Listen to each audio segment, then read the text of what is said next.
Ito mga lods, may papakita ko sa inyo. Ito yung ginagamit namin sa mga pusa namin kapag may sugat. Isang spray lang nito, okay na mga idol. Hindi na siya nilalangaw, hindi na rin siya inuuod. Kasi one thing pagka pusa, lalo na pag malalim yung sugat niya, nilalangaw tapos inuud yung sugat kaya matagal gumaling. Ito mabilis lang gumaling ito mga lods. Ang ano lang nito is nagmamansya siya ng kulay violet tapos medyo matagal matanggal sa balahibo ng pusa, pero safe naman kasi ginagamit din to ng mga vet. Tumalis focus ka. Combinex. Poultry supply lang to mga lods, makita yung ganito. Mabibili nyo to, mga poultry supply. Kaya itong ginagamit namin kanina sa mga pusa namin. Pag i-spray namin after ang kapon, itong ginagamit namin para mabilis maghilom yung sugat nila. First day nila na kapon, itong ginamit na after care namin mga lods. Medyo kumakain na yung si Ginger tsaka si Whitey, yung dalawa hindi pa kasi medyo na-trauma pa sila. Pero pinabain naman din naman namin ng tubig. So ito lang mga lods, bilhin nyo dito. Combinex. I-spray natin mga lods, Combinex. Hindi lang awin yung kapon nila lods.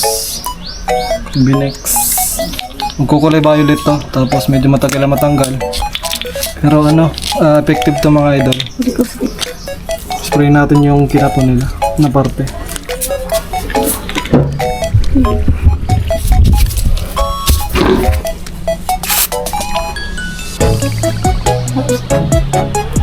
Tutok na.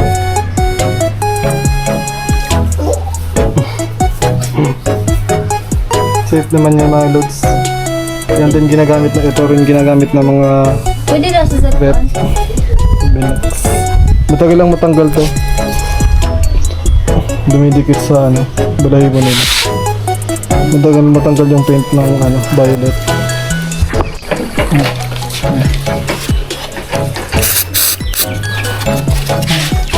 Jerry. Then. Ito ginagamit namin mga lods. Itong to. Yan, dalawa na. Chum.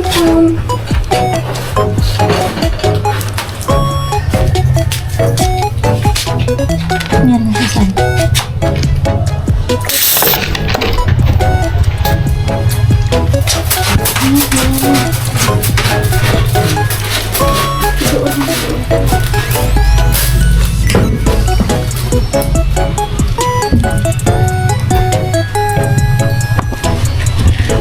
Yung mga idol, after care natin yung mga bagong kapon na pusa ng cotton bud, tapos iodine or betadine sa mga bagong kapon na sugat nila mga dudes. Ito gagamitin natin pang after care.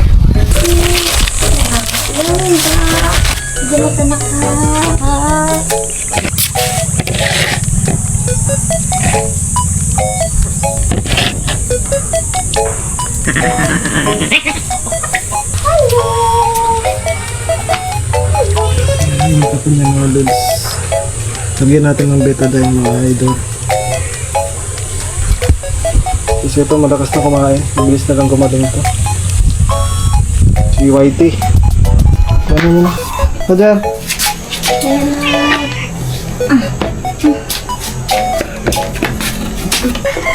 Na.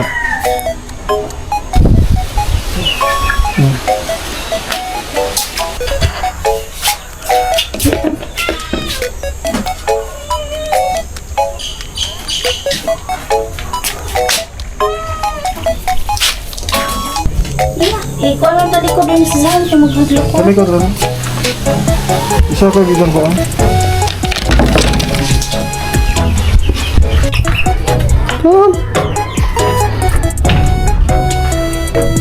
pinakain na natin silang sardinas. Kasi pagkabagong kapon mga lods. Yun, hindi masyado kumakain ng cat food or dry food. Kaya papagana muna sardinas, tapos kain. Sardinas tsaka kanin mga lods. Para lang makakain sila. Yan, si Jerry. Ito yung kinapon, tapos ito. Sardinas muna, tapos kanin yung pinapakain natin para mabilis silang matunawan. Tsaka gumana yung pagkain nila. Kasi pag cat food, dry food agad, hindi sila kumakain. natutulog lang sila. Panay ang tulog. Kaya pagganahan muna natin silang pagkain. Kajet, kain ka, Jet! Ito, pero siya namin kumakain ng sardinas. Kaya na eh.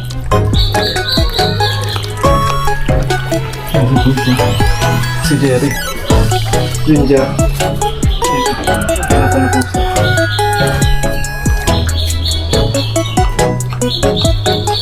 Kaya na yun.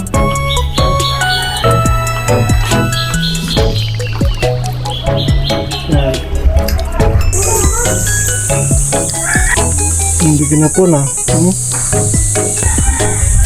Apan mo? Ito. Ito eh.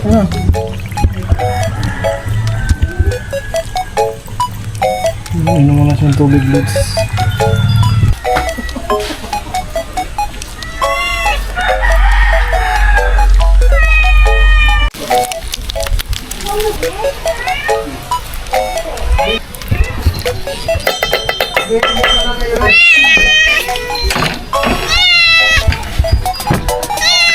Sarahan.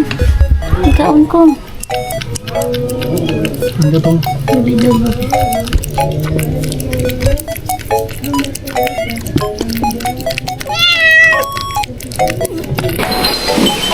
Ito marami, Ming. Kumakain na sa mga Lods.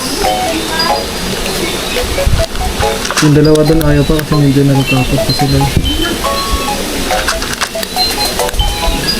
Natutrauma sila. Dalawa kasing turok yung mga Lods. Isang anti-vomiting tapos pagbatulog pagkatapos. Anti-vomiting na injection tapos pangalawang turok isa yung pagpatulog na. Kaya natutrauma yung pusa kasi dala silang beses na in-injectionan. So yun mga Lods, 1 week na after kinapon na yung mga white na pusa natin, yung tatlong pusa, tapos isang orange cat na si Ginger. I-check natin mga Lods kung ano nang nangyari sa mga betlogs nila.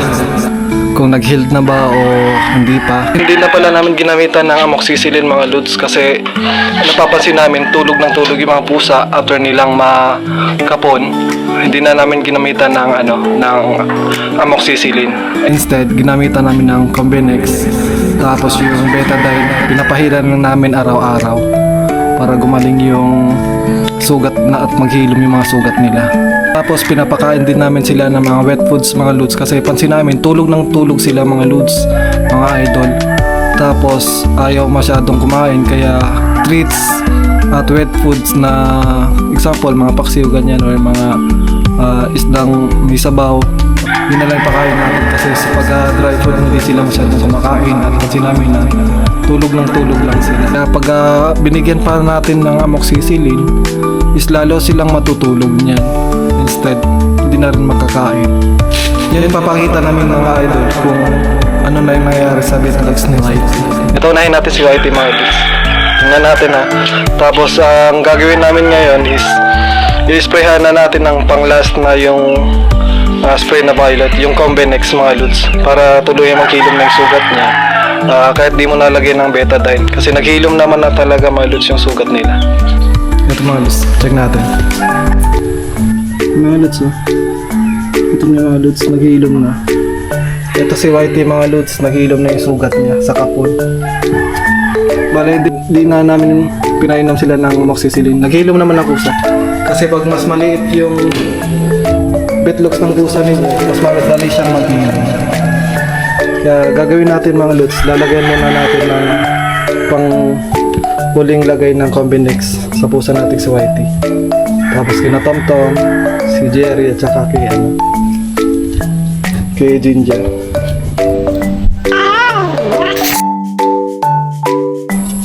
Yung mga Lods, si Tom to. Yung betlogs yung mga Lods, pagaling na, naghilom na. After 1 week to mga Lods, nga-sprayin muna natin ulit. Ito.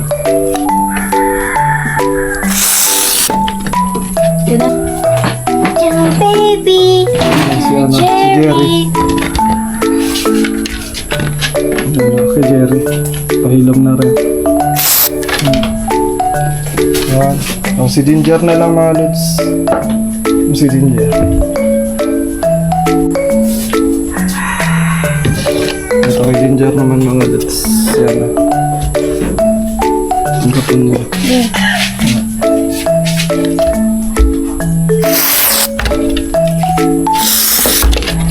So ayun mga lods, tapos na namin nilagyan ng Benex yung ating mga pusa.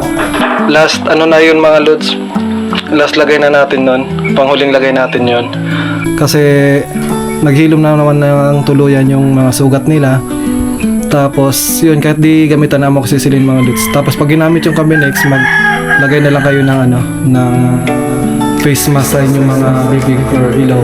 Kasi medyo may amoy din siya. Eh sa amin naman sanay naman kami na sa amoy na yan. Siyang amoy ink yung yung Benex. Ayun mga lods, okay na yung mga pusa natin mga lods. Na-sprayhin na natin. Naghilom na rin yung mga kapon nila after 1 week. Tapos hindi na natin nilagyan ng amoxicillin kasi nga tulog ng tulog sila.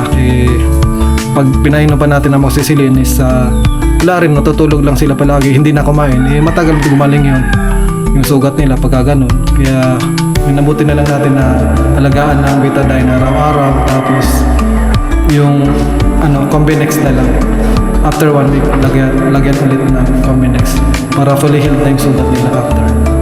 Tapos pakainin nyo na lang mga wet foods, yung mga ninyo mga loads, yung mga pusa ninyo.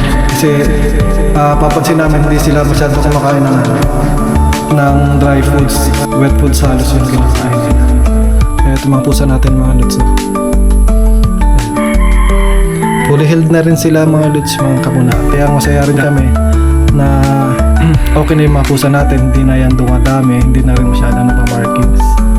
Tapos hindi na masyado maamoy yung kaklo natin. Tapos yun nga lods, hindi na namin nilagay ng amoxicillin kasi nga kahit dito naman yung mga pusa namin dati, hindi naman namin nilagyan din kasi nga parang na-overdose sila. So parang tulog na lang, ayaw kumain. Tapos parang nanghihina sila. Kaya mabuti talaga namin na hindi na lang namin nilalagay or pinapainom ng mga amoxicillin yung maalaga naming pusa. Imbis na pinapainom ng amoxicillin, inaalagaan na lang natin ng betadine tapos yung Benex mga lods. Mabilis tayo maghilom mga idol. Tapos yun pala mga mga lods, mga idol, yung mga nagsusukang mga pusa, ang nangyayari pala doon is kulang sila ng isang injection na tinatawag na anti-vomiting. Ang tinuturok lang pala siguro sa kanila is yung yung pampatulog. Kaya kung wala yun, pagkagising ng pusa mo is nagbabamit sila. Kaya akala ng iba or sa mga karamihan na hindi normal yung nangyayari sa kanya mga pusa, okay lang naman yun mga lods, mga idol.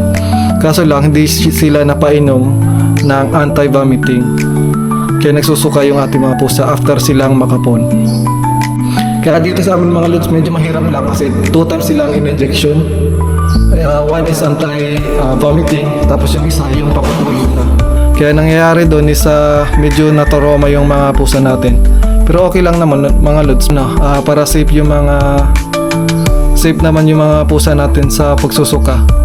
Kaya wala na masyado problema. Ngayon maayos naman sila nang kumain, pahilom na rin masugat nila, kaya okay na okay mga lods. Saka pala yung mga lods, yung Benex, kahit dinilaan ng pusa yung mga lods ay okay na okay lang. Kahit walang color sila, dahil hindi naman talaga nila nililik ng sobra-sobra yon. Kaya madali silang maghilom. Kaya safe na safe din gamitin. Tapos ginagamit din yan ng mga veterinarian para hindi lang awin at tuurin yung mga sugat ng ating mga alagang pusa.